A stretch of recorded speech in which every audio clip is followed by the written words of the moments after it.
রাসূল করিম সাল্লাল্লাহু আলাইহি ওয়াসাল্লামের কাছে আসি, বলতেছে, ইয়া রাসূলুল্লাহ, ইয়া হাবিবাল্লাহ, আমি জিনা করছি। আমি কি করছি? আমি কি করছি? জিনা করছি। রাসূল করিম সাল্লাল্লাহু আলাইহি ওয়াসাল্লাম মুখটাকে ফিরিয়ে নিলেন, আবার বলতেছেন, ইয়া রাসূলুল্লাহ, আমি জিনা করছি। এভাবে বলতে বলতে চারবার। কতবার? কতবার বললেন? চারবার। 5 নাম্বার সময় রাসূল করিম সাল্লাল্লাহু আলাইহি ওয়াসাল্লাম বলেন যে, সত্যি কি তুমি জিনা করছো? বলতেছে, ইয়া রাসূলুল্লাহ, ইয়া হাবিবাল্লাহ, জি। জিনা কাকে বলে তুমি কি জানো?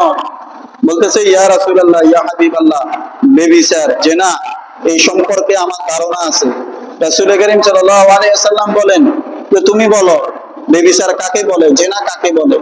রাসূল করিম সাল্লাল্লাহু আলাইহি ওয়াসাল্লামের কথার জবাবে মুআইজ রাদিয়াল্লাহু তাআলা আনহু বলেন যে, ইয়া রাসূলুল্লাহ, ইয়া হাবিবাল্লাহ, নিজের হালাল স্ত্রীর সাথে যে আচার ব্যবহার সহবাস করা হয়, অন্য মহিলার সাথে, স্ত্রীর সাথে যেটা করা হয়, অন্য পর মহিলার সাথে যেটা করা হয়, এটাকে বলা হয় জিনা, ব্যভিচার।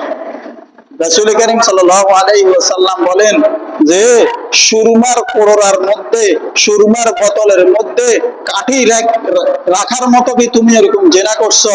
আর কূপের মধ্যে রশি ফালানোর মতো কি তুমি এরকম গুনাহ করছো? তুমি এটাই করছো? আকার ইঙ্গিতে রাসূল করিম সাল্লাল্লাহু আলাইহি ওয়াসাল্লাম সাহাবায়ে আজমাইন মুআইজ রাদিয়াল্লাহু তাআলা আনহুকে জিজ্ঞাসা করলেন। মুআইজ রাদিয়াল্লাহু তাআলা আনহু বলেন যে, ইয়া রাসূলুল্লাহ, ইয়া হাবিবাল্লাহ, রাসূল করিম সাল্লাল্লাহু আলাইহি ওয়াসাল্লাম বলেন যে, তোমার এখন কি খেয়াল, তুমি এখন কি বলতে চাও?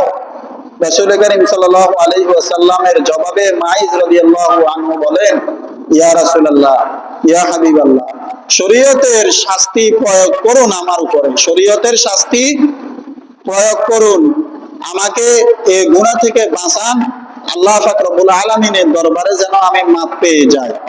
রাসূল করিম সাল্লাল্লাহু আলাইহি ওয়াসাল্লাম সাহাবায়ে আজমাইনদেরকে আদেশ দিলেন যে, তাকে আগে একটা গর্ত করো, আগে একটা কি করো, আগে একটা কি করো, গর্ত করো, গর্ত করে অর্ধেক তার শরীর ঢুকাই দাও, ঢুকাই দিয়ে পাথর মেরে তাকে কি করো, পাথর মারো তার শরীরের মধ্যে, তাকে এইভাবে হত্যা করো।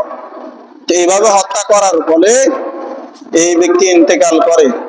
দুই সাহাবী পাশ দিয়ে অতিক্রম করলো, বলতেছে, এই লোকটার গুনাহকে আল্লাহ পাক রব্বুল আলামিন গোপন রাখছেন, সেই ব্যক্তি নিজেই রাসূল করিম সাল্লাল্লাহু আলাইহি ওয়াসাল্লামের কাছে বলি নিজের শাস্তি নিজের উপর পতিত করে নিল, প্রয়োগ করে নিল, শাস্তি কুকুরের মতো। শব্দ কি ব্যবহার করলো? কি শব্দ ব্যবহার করছে? কুকুরের মতো। রাসূল করিম সাল্লাল্লাহু আলাইহি ওয়াসাল্লাম এই কথাটা শুনছেন, শুনে রাসূল হ্যাঁ বা না কিছুই বলেন, গাধার উপর তারা সওয়ার হইতেছে। রাসূল করিম সাল্লাল্লাহু আলাইহি ওয়াসাল্লাম চলে যাচ্ছে। কিছুক্ষণ পরে ওই সাহাবায়ে আজমাইনদেরকে বললেন, হে তোমরা নামো, তোমরা নামো।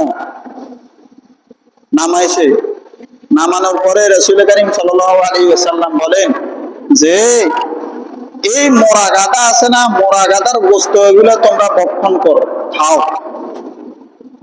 ওই সাহাবী দুইটা বলতেছে, ইয়া রাসূলুল্লাহ, ইয়া হাবিবাল্লাহ, আল্লাহ পাক রব্বুল আলামিন আপনাকে ক্ষমা করুন, যে এই মোরা গাদার গোশত ভক্ষণ করার মতো কোন ব্যবস্থা আছে নাকি? এটা তো মোরা গাদা। রাসূল করিম সাল্লাল্লাহু আলাইহি ওয়াসাল্লাম বলেন, ও সাহাবীরা, তোমরা যে একটু আগে এই লোকটার যে গীবত করলা, এই মরা গাদার গোশত থেকেও ওই গীবত যে করলা, ওটা হলো আরো নিকৃষ্ট। নাউযুবিল্লাহ, আরো কি নিকৃষ্ট, আরো নিকৃষ্ট।